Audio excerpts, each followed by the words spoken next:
Assalamualaikum warahmatullahi wabarakatuh. Alhamdulillahi rabbil alamin. Wassalatu wassalamu ala asyrafil anbiya'i wal mursalin wa ala alihi wa sahbihi ajma'in. Rabbi shrah li sadri wa yassir li amri wahlul 'uqdatam min lisani yafqahu qawli, amma ba'd. Alhamdulillah, bersyukur kita kepada Allah Subhanahu wa taala kerana dengan limpah dan rahmatnya dapat bersama-sama pada malam ni kita menghadirkan diri ke rumah Allah Subhanahu wa taala, menunaikan kefarduan solat fardu maghrib secara berjemaah dan seterusnya hadir ke dalam majlis ilmu. Mudah-mudahan tuan-tuan puan-puan dirahmati dan dikasihi oleh Allah Subhanahu wa taala, insya-Allah. Alhamdulillah, walaupun dalam keadaan kita masih dalam COVID-19 ataupun disebut sebagai the new normal, tapi alhamdulillah kita dapat bersama-sama juga. Majlis ilmu pun dah mula di Wilayah Persekutuan khususnya. Alhamdulillah tuan-tuan dapat hadir dalam majlis ilmu ni. Kita cuti dah berapa, 3 bulan 4 bulan lebih, no? Ada orang komen dalam Facebook bila kita buat kuliah live kan, ada masjid surau buat kuliah live, dia komen, oh rindunya nak datang surau, surau tutup, mall buka. Depa haram tak main pun.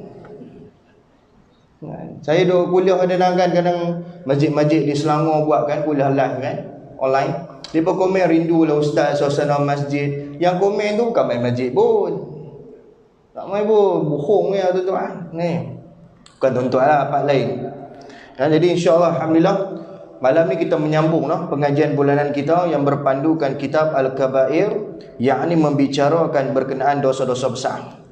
InsyaAllah pada malam ni kita masuk dosa besar yang seterusnya yang kita akan bahas insyaAllah, yakni dosa besar Al-Kabair, dosa besar orang yang selalu berbohong dalam kebanyakan percakapannya. Kan? Orang yang selalu berbohong, suka tipu. Tipu tertipu tak apa. Ni suka tipu punya orang, kaki tipu. Kalau kita tuan-tuan jumpa orang suka tipu ni, kita pun tak seronok kan. Dia mai tu dia nak kencing je kan. Kencing tak apa, tapi kencing orang tak boleh. Tu istilah kampung lah. Jadi tak boleh. Berbohong ini merupakan di antara dosa-dosa besar. Sebab berbohong ni kadang-kadang dekat dengan kita. Kita tipu bos kita. Biasa tipu bos. Tak pernah. Tuan-tuan baik ni. Kadang-kadang bos tanya soalan mudah je. Bos tanya pasal apa alamat? Traffic jam. Dia kata traffic jam. Sedangkan traffic tak jam pun. Dia duduk sebelah office dia, rumah dia tu. Tipu. Betul tak? Basic je. Kenapa datang meeting lambat? Sakit perut. Sebab alasan tu munasabah. Dia takkan bagi alasan munasabah. Sakit perut, bawa kata sakit perut, malam makan apa? Dia reka makan semalam tom yam, dia tak makan pun. Bohong tak? Tak cakap ke? Sebab tu tuan-tuan puan-puan dirahmati Allah Subhanahu wa taala, kita ambil sikit definisi yang disebut oleh para ulama. Contohnya Imam Ibn Hajar menyebut dalam kitab Fathul Bahri jilid yang pertama muka surat yang ke-201. Imam Ibn Hajar mendefinisikan bahawasanya berbohong apa? Ni kata Ibn Hajar. Berbohong apa? Memberitahu akan sesuatu, menghabarkan akan sesuatu yang berbeza dengan keadaan sebenar. Bagi tahu dia tengok tapi dia habaq benda lain. Dia bagi tahu benda lain daripada keadaan yang sebenar. Ni. Sama ada dengan sengaja. Nampak tak? Rupanya saja pun tak tahu, rasa-rasa dia kok curi tu. Dia gitu. Tak jenis tak tahu pun dia tengok. Agak-agak lah. Memang Pak Man tu kok curi buah pelam. Agak-agak akulah. Jenis ni. Sengaja kata Ibn Hajar. Dia kata sama ada dengan sengaja ataupun tersilap. Sebab tu berhati-hati orang tanya. Kan? Kita tak tahu, cakap tak tahu. Takut kita silap. Kita nak kata orang lain, yang betulnya orang lain, tapi kita sebut silap nama orang lain. Tersilap juga dikategorikan sebagai apa? Lain. Bukan lain kan? Lain ni berbohong. Kita rujuk pula kata Imam An-Nawawi dalam kitab Syarah Sahih Muslim. An-Nawawi jilid yang pertama, muka surat yang ke-69. Kata Imam Nawawi mengatakan bahawasanya berbohong adalah menghabarkan sesuatu yang berbeza dengan keadaan sebenar, sama ada dengan sengaja ataupun tidak. Nampak? Sama. Sengaja ataupun tidak. Definisi sama dengan Ibn Hajar. Dan sama ada penghabaran itu akan perkara yang telah berlalu. Ni Imam Nawawi tambah yang telah berlalu ataupun yang akan datang. Dia duk ulang 30 tahun mencerita yang tak betul pun duk ulang sampai dia mati, duk ulang. Rupanya penghabaran itu juga, kata Imam Nawawi dalam syarah Sahih Muslim, juga dikira sebagai bohong, duk ulang. Ataupun kata Imam Nawawi, benda yang akan datang. Dia create satu cerita yang benda tu tak jadi, dia cerita lah, tapi tak jadi pun, juga dikategorikan sebagai apa? 2-3 orang janggut ni berbohong. Sebab tu tuan-tuan puan-puan dirahmati Allah Subhanahu wa taala, kita rujuk dalam Quran. Allah Subhanahu wa taala menyebut innallaha la yahdi man wal musrifu kadzabu. Allah kata innallaha la yahdi, sesungguhnya Allah Subhanahu wa taala tidak memberi hidayah dan petunjuk. Habis tuan-tuan. Allah tak bagi hidayah dan petunjuk kepada siapa? Kadzabu, orang yang pendusta, bohong. Mayang banyak apa? Hidayah dan petunjuk tak dapat. Sebab tu kita kadang-kadang tuan-tuan jangan doa rasa pelik. Allah sebut dalam Quran, innas solata tanha anil fahsya'i wal munkar. Sesungguhnya solat kamu itu mencegah kamu daripada perbuatan keji dan munkar. Tapi sedangkan orang yang semayang tu dia banyak buat dosa pada orang tak semayang. Rupanya dia kaki bohong. Sebab dia tuan-tuan, dia berkait. Sebab tu jangan kita tuan-tuan, kita tidak tahu perkara yang betul, kita tidak tahu perkara yang benar, maka kita tidak payah untuk mengolah perkara tersebut. Sekarang ni kita tuan-tuan suka bercakap pasal orang. Ni masalah ni. Yang jadi problem besar dalam masyarakat kita suka duk jaga tepi kain orang. Faham tak? Tak faham ni? Suka duk cakap pasal orang, jiran sebelah, jiran belakang, jiran depan, Kak Limah, Kak Leha, Pak Mantempe. Dia suka nak bercakap pasal orang. Dan kalau tuan-tuan perasan dekat-dekat kiamat ni, benda yang bohong itu, benda yang tak betul itu suka didengar daripada perkara yang benar. Orang tak suka benda yang benar. Bang ustaz, dia pun bohong kuat. Nampak? Dia benda tu tuan-tuan, kalau kita tengok dekat kiamat, orang tak suka dengar cakap benar-benar, orang tak suka sangat. Tapi benda bohong orang suka. Sampai sanggup open table tu.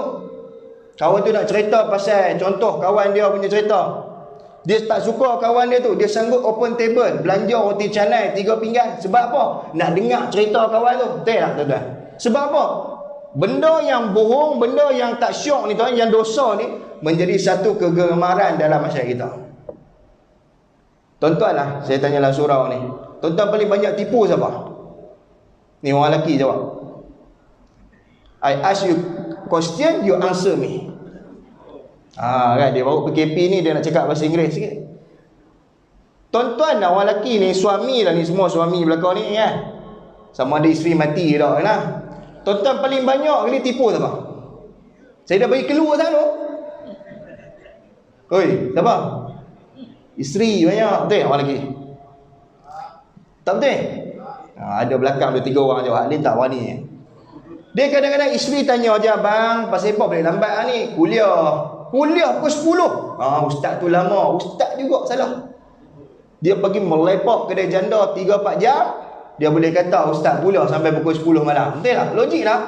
Ini bukan munasabah ni lah kata Munas Sarawak ni. Nampak tak? Basicnya benda tu. Takkan tipu isteri pun salah. Salah, tetap salah. Dia salah ni tuan-tuan. Dia bukan kira isteri ke, pak mentua ke, mak mentua ke, pak kita ke, adik-beradik kita ke. Dia tak kira tu. Yang penting kita cakap benda tu tak betul, maka dia dikategorikan sebagai bohong. Benda tak betul kan? Benda tak jadi, tapi tuan-tuan reka, maka itu dikategorikan sebagai berbohong. Sebab tu kadang-kadang kita tuan-tuan, minta maaf saya sebut, Kenapa kita hidup kadang-kadang tak tenang? Kenapa kita hidup kadang-kadang kadang gelisah, gundah gulana? Mungkin disebabkan hidayah dan petunjuk tidak diberikan oleh Allah Subhanahu Wa Taala. Ada orang semayang banyak tak tenang-tenang. Ada orang baca Quran banyak tidak tenang-tenang. Ada orang balik haji tak tenang juga. Pasal apa? Petunjuk Allah tak bagi, hidayah Allah tak bagi. Disebabkan apa? Dia ni suka kazzabu, bohong, pendusta. Faham tu? Tu satu. Banyaklah masyarakat kita macam tu. Lah ni kita nak tentu betul salah pun payah tuan-tuan. Yang mana yang sahih, yang mana yang salah pun payah tu. Tambah lagi pula kita ada media sosial. Payah tuan-tuan. Lah ni orang tak bercakap, orang guna jari jemari untuk menyebarkan pembohongan. Kan?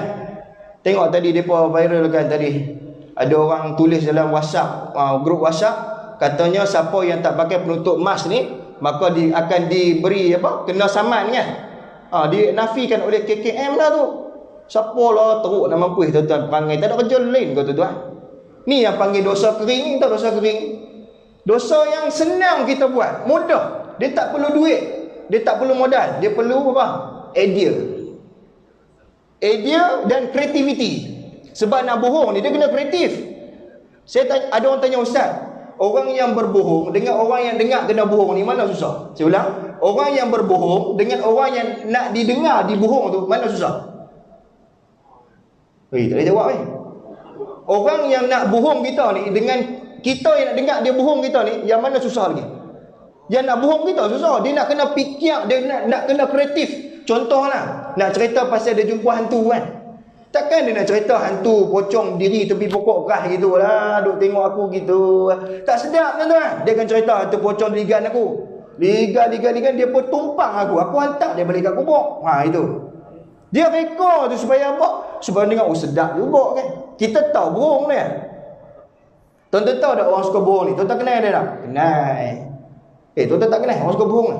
Kenal. Persoalannya tuan-tuan, adakah kita termasuk dalam golongan itu? Itu.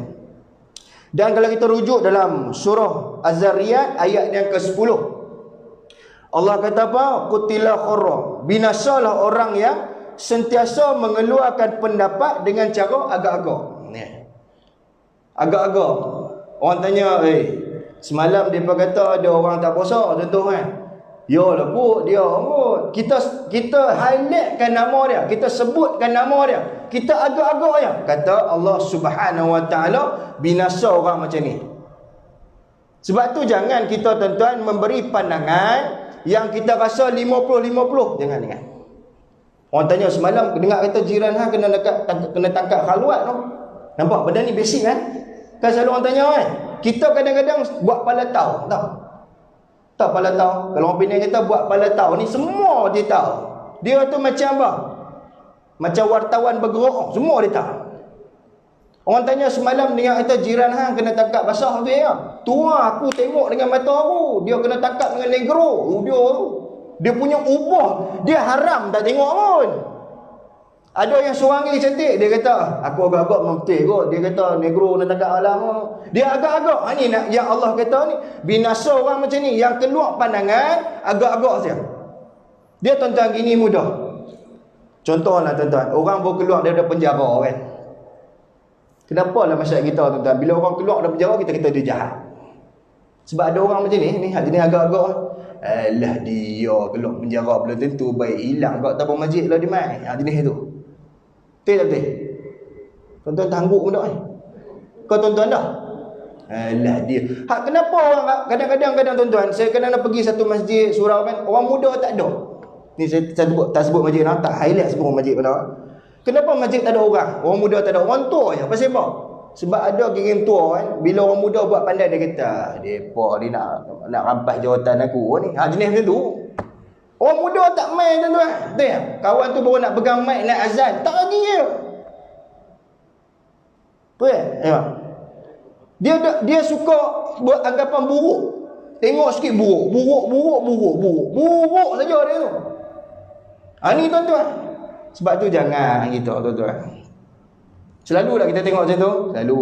Nampak mudah, simple, nampak biasa. Tapi rupanya dia boleh mencampakkan diri kita ke dalam lembah neraka neraka Allah Subhanahu wa taala. Dua ayat Quran lah. Saya nak sebut satu hadis baginda Nabi Muhammad sallallahu alaihi wasallam. Hadis ni muttafaqun alaih.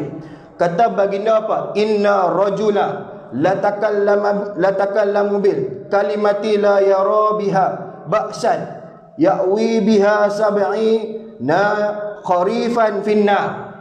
Nabi sebut inna rajulan la takallamu bil kalimati la yura biha ba'san, bahwasanya seorang laki-laki bercakap dengan satu perkataan yang dia tidak melihat benda tersebut, dia tak tengok benda tersebut, dia bercakap benda tu, dia tak tengok tapi dia cakap. Kata baginda Nabi Muhammad SAW, biha sab'ina qarifan finnar, dia akan terjun dalam api neraka Allah Subhanahu wa taala 70 kharif. Satu kataan ni Nabi sebut, hadis muttafaqun alaih sahih. Nabi kata siapa-siapa yang bercakap yang dia tak tengok satu perkataan, terjun dalam neraka 70 kharif.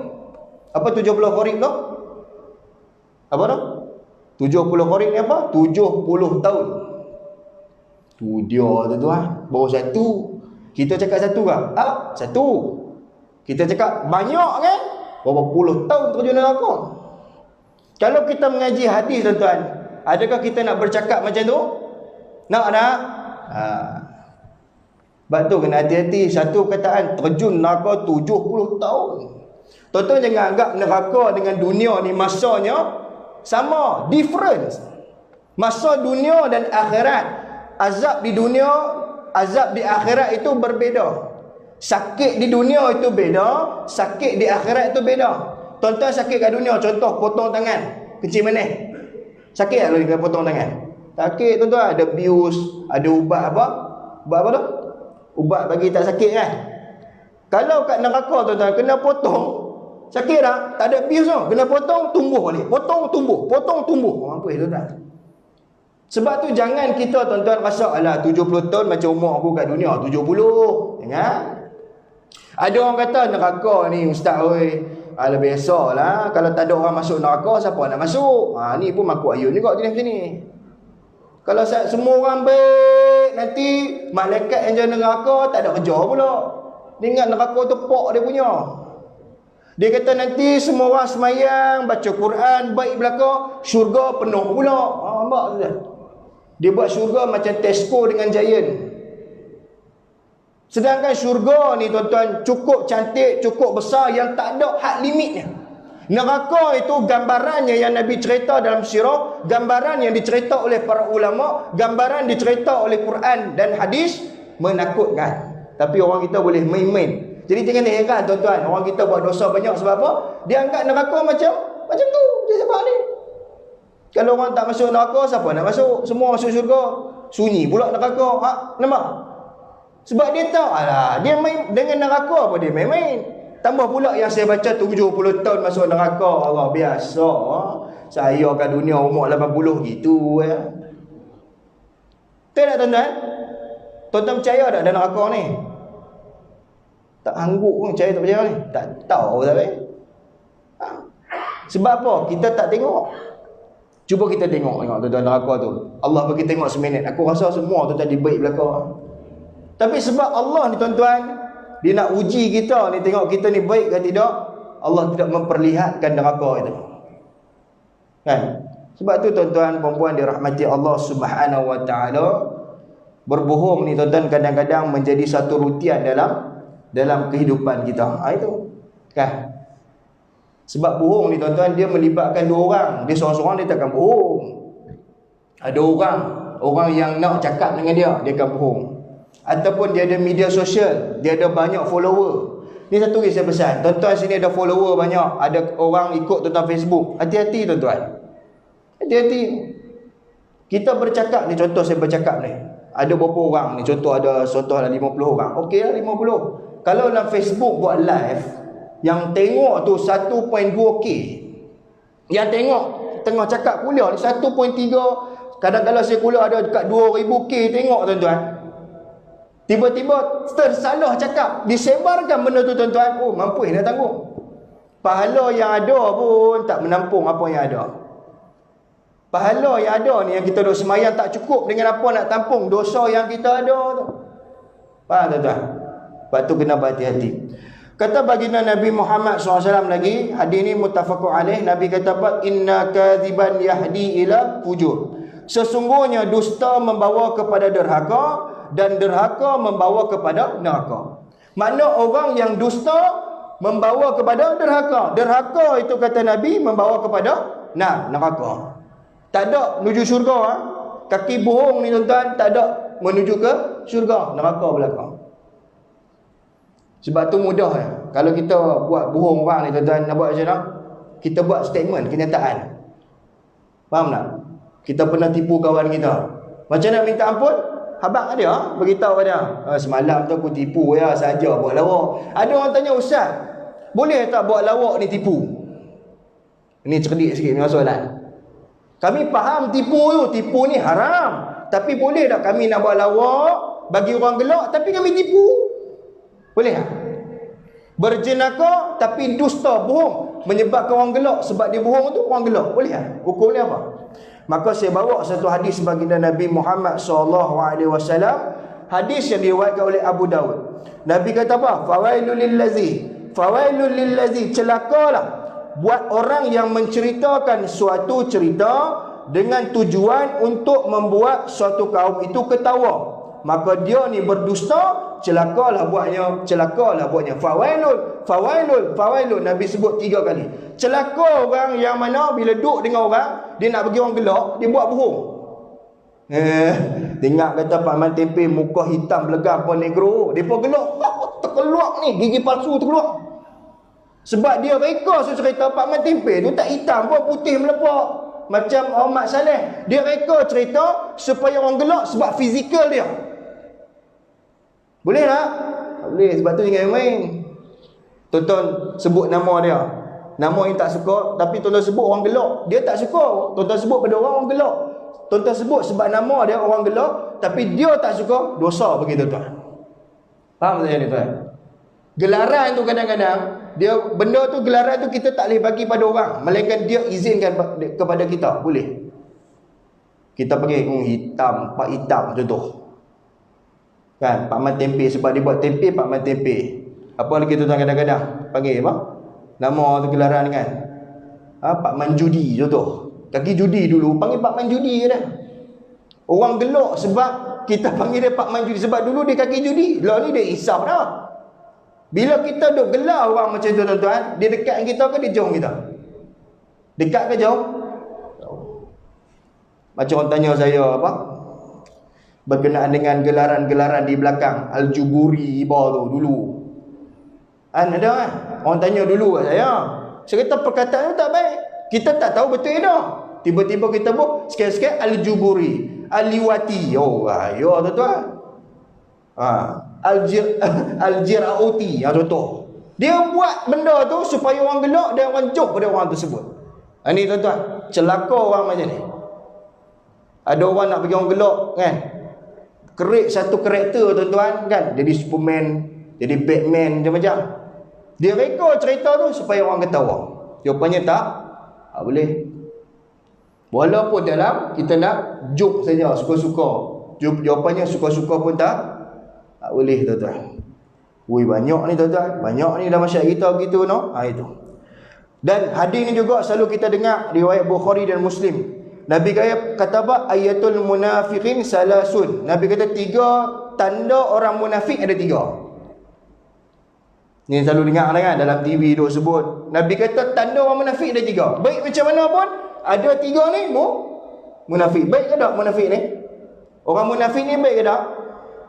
Baik ke tak? Tidur pula kan. Baik ke tak orang munafik ni? Tak baik. Tuan-tuan kalau suka tak kalau Tok Imam kaki bohong? Suka? Mai Tok Imam bohong mai dah. Suka? Tok Imam. Baik dah. Tuan-tuan, Tok Imam ke, khori Quran ke, tapi kalau dia bohong, orang tak suka mai. Setuju dengan saya? Ni belakang sebut, tepi tak sebut, tak bunyi semua. Nabi kata yang pertama apa? Yang pertama, apabila dia berbicara, dia bercakap, dia dusta, bohong. Dia keluar pada mulut dia, mesti dia bohong. Kalau 100% dia cakap, 100% dia cakap hari tu daripada pagi sampai malam tu, bohong semua. Ada tak orang macam tu? Ada. Sebab tu Nabi kata, diam itu, kalau kamu tak ada apa yang nak bercakap, maka diam itu lebih baik daripada kamu berbicara. Sebab apa? Takut apa kita cakap tu salah. Kalau orang tanya kita mudah lagi ni, apa komen Ustaz tentang sekian-sekian orang? Jawab tak tahu lah. Tak tahu, saya tak kenal dia, saya pun tak tahu, tak pernah jumpa dia, tak ada minum, saya pun tak ada komen, takut salah. Benda tu memalukan kita kan jawapan tu? Malu kita. Ada orang tanya soalan contoh, Ustaz, planet yang paling jauh di dunia ni planet apa? Saya jawab, saya bukan ahli astronomi, saya pun tak tahu. Malu kan kita jawab macam tu? Sebab kita bukan ahli bidang tu, betul tak? Ustaz ni tuan-tuan, bukan semua dia tahu. Dia duk faham Ustaz semua dia tahu. Dia tanya, Ustaz, apa beza kereta BMW dengan Merc? Mana aku tahu? Tak tahu, jawab tak tahu. Jangan kita tahu, Merc bagus lagi. Kita pun tak tahu, sebab kita tak pakai. Kalau tuan-tuan pakai, tuan-tuan cakap lah pernah tuan-tuan pakai. Kalau kita tak tahu, jangan tanya. Contoh tanya, mereka kata kuih Kak Limah buat tu tak sedap betul ya? Kita tak makan, ada kita perlu komen? Tuan-tuan tak makan kuih tu, tuan-tuan nak komen tak? Tak payah komen lah. Tapi sebab kita meluat nama kuih kat dia tu, komen juga kita ni. Saja-saja terjun dalam neraka. Sebab tu Nabi sebut, Nabi istilah kita ni tuan-tuan macam kekatu. Nabi kata, aku seperti orang yang menghidupkan api dengan kayu. Api api yang marak. Umat aku ni seperti kekatu yang mana mengiringi api tersebut. Tuan tengok lah. Kita pasang pelita kan, ada kekatu terbang kan. Nabi istilah macam tu. Aku menghalau kekatu tu, aku halau mereka ni, jangan dekat dengan api ni, aku halau. Tapi kekatu tu tetap datang balik. Pernah tengok ada kekatu ni? Tak pernah halau kekatu, halau dia belah pergi kena tongyam lah. Dia sakit main balik. Lepas tu terbakar sayap dia, terjun lah api dia. Kita dah halau dah. Dia main juga. Begitulah kata Nabi, aku ni menghalang mereka. Aku ni dah habaq pada mereka dah. Bahawasanya berbohong ni tak boleh, begini dan begini tak boleh. Tapi mereka gatai-gatai saja nak syok-syok terjun neraka. Baiklah Nabi. Nabi tu kan, Nabi Muhammad SAW paling the best lah tuan-tuan. Tak ada Nabi yang begitu tuan-tuan sampai berfikir tentang umat dia. Walaupun dia ni tuan-tuan diseksa, dipulaukan, dibalik. Kita panggil, faham dipunggai ni? Orang Penang kata punggai, orang KL kata dibaling dengan batu, dibaling dengan najis. Nabi tetap istiqamah, Nabi tetap menyayangi kita ni, umat baginda Nabi Muhammad SAW. Nabi satu lagi tuan-tuan, dia tak pernah bohong. Ada orang tanya, Ustaz, takkan Nabi tak nak bohong? Saya kata Nabi ni dia pernah berjenakah. Contoh tuan-tuan, saya bagi jenakah Nabi ni. Boleh tak berjenakah? Boleh. Tapi bohong yang logik. Contoh gini. Pernah satu ketika tuan-tuan, Nabi pergi ke masjid. Ada seorang tua tuan-tuan, dia semayang tak berhenti, tak tinggal semayang, tua dah. Nabi kata dekat makcik ni, makcik, esok dalam syurga makcik oi. Ni saya translate lah. Saya tuan-tuan kata hadis, jadi tak saya translate bahasa kampung. Hadis ni panjang. Nabi kata esok makcik, dalam syurga ni mana ada orang tua makcik ni, tua lah makcik tua. Dalam syurga esok semua muda. Makcik ni duk semayang, tak tinggal, duk main jemaah selalu. Dia dengar Nabi sebut tu, dia jadi gelisah. Dia kata, ya Rasulullah, habis tu semua masuk syurga, kamu kata yang muda-muda, aku yang tua ni macam mana? Aku ni macam mana aku? Ni makcik ni lah. Kata Nabi Muhammad SAW, yang masuk syurga itu semua muda-muda. Makcik esok pun akan jadi muda. Yang tua di dunia tapi masuk syurga muda. Apa kata makcik tadi? Makcik kata, Nabi ni pun gurau. Nabi gurau betul. Masuk syurga ni tuan-tuan, semua muda. Masuk neraka pun muda. Ni kalau tua-tua macam ni, nak kena balun dengan malaikat kan sedap mana? Ni 80, pihak ada. 80 tuan-tuan. Esok tuan-tuan mati tuan-tuan, dimangkitkan di yaumul qiyamah, hari kiamat esok, dimangkit kepada masyarakat semua muda, semua strong. Tua-tua ni masa dunia je tu, janggut putih tua ya, masa dunia ya. Di akhirat esok semua comel lote cantik belakang ni, bawa sedap kena seksa, kena cucuk di perut, sedap umur 30 sedap kena cucuk perut. Baru dia renggah kuat sikit. Nak kena hampuk kepala, pecah kepala bila tak semayang tu, bila dihampukkan batu di kepalanya pecah. Umur 30, sedap ni umur 80 nak kat batu boleh? Tak boleh. Sebab tu Allah ni maha bijaksana, Allah tu maha adil. Lah ni tuan-tuan tua, lah ni tuan-tuan kena penyakit, esok masa di akhirat, kalau tuan-tuan masuk syurga, tak sakit, tak tua dah, muda semua tuan-tuan. Ada orang dia kejar muda di dunia ni, pakai botok, pakai macam-macam. Sedangkan kalau dia muda pun umur makin meningkat tuan-tuan. Itu yang pertama. Yang kedua Nabi sebut, apabila dia berjanji, dia ungkir janji. Ni orang munafik, dia janji. Ni pun banyak saya pesan. Asal tuan-tuan banyak buat. Kadang-kadang kawan ajak pergi makan. Assalamualaikum Pak Mat. Waalaikumsalam. Jom kita makan dekat kedai nasi kandar. Depa tu malam ni ada bola Manchester United lawan Arsenal. Boleh pukul 8 aku sampai.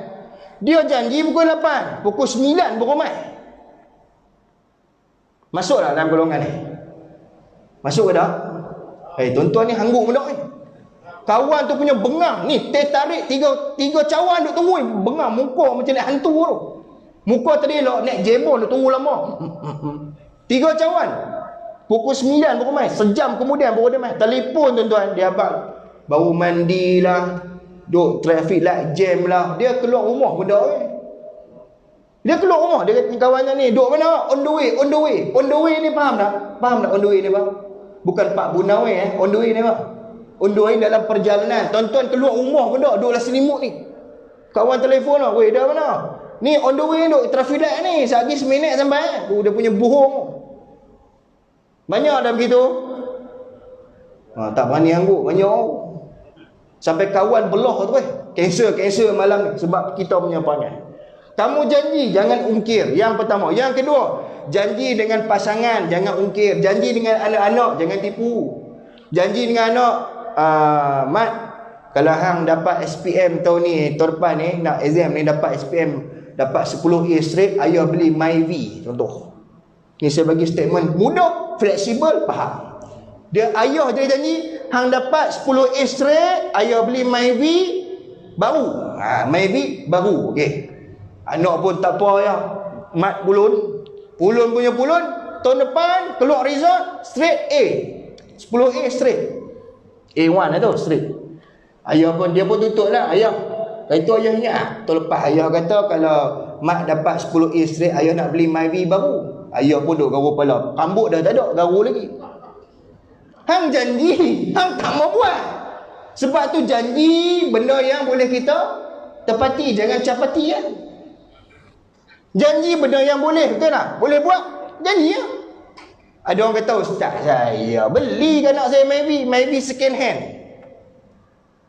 Saya ulang tadi, hang janji MyV baru, beli MyV second hand. Sama ke tak tadi? Sama ke tak? Tak sama. Okey janji tak? Okey. Ada orang lagi teruk, dia tak beli MyV, dia tak beli MyV second hand, dia tak beli MyV baru, dia beli Azia bagi. Jauh lagi tu. Azia dengan MyV jauh lagi tu. Dia bagi juga. Ada orang bagi juga, pada tak bagi langsung. Ada kawan saya langsung tak bagi, dia suka tunjuk orang. Orang tu langsung tak bagi, janji dengan anak dia langsung tak bagi. Jadi dia tunjuk orang punya apa? Kita janji kita bagi. Contoh kita dengan bini kita. Ya. Kalau ya dapat anak seorang lagi lah, ya boleh lahirkan anak seorang lagi lah. Abang beli gelang besar ni ke ayah.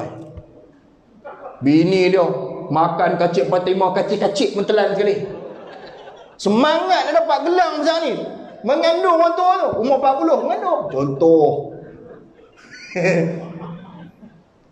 Dah beranak elok tuan-tuan, dia pun pergi kat lelaki dia. Bang, abang ingat tak? Dia buat macam tu lah. Abang ingat tak dia beri tangan kan? Abang janji hari tu kalau ia dapat anak, abang nak beli gelang besar ni. Dia buat cawan siap tu. Contoh, cawan yang bini lelaki dia pegang itu. Apa kata lelaki dia? Nanti ya. Nampak tak tu? Nanti tu pun termasuk orang yang munafik. Suka duk menunda-nunda. Dah kamu janji, kamu tepati janji semua. Jangan duk janji gelang besar ni sudah. Besar ni. Yang api janji besar ni, lepas tu beli besar ni. Nanti abang beli juga. Pada dia tak beli esok tu. Oh, jiran sebelah langsung tak pakai apa gelang. Pakai apa getah punya gelang ya. Dia duk tunjuk orang, kamu janji, kamu bagilah. Samalah janji dengan anak yang kecil, anak kecil. Janji nak beli kereta tu.